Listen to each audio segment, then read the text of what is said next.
Hello everyone, welcome to Santi Pathasala. In this video, we are going to discuss about write a letter to your friend about your first day in high school. Let's start. Delang date.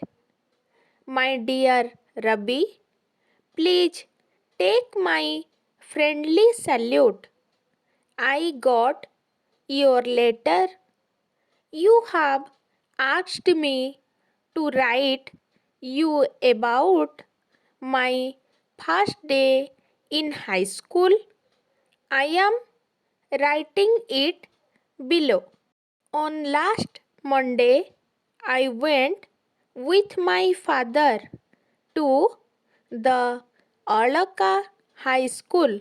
I took admission and sat in class 8. Admission work was going on in the school office.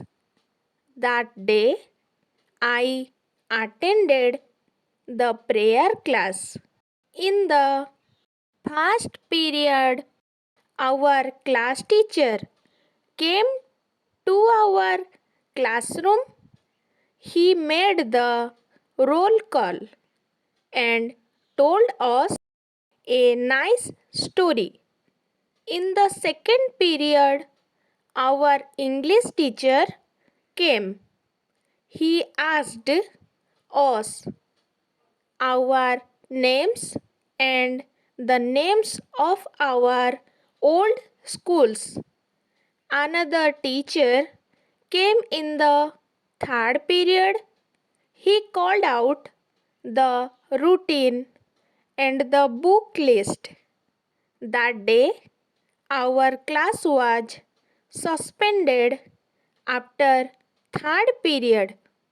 Dear Rabi, in this way, I spent my first day in class 8. Please tell my respect to your parents. Your loving friend, Ras Bihari. Thank you.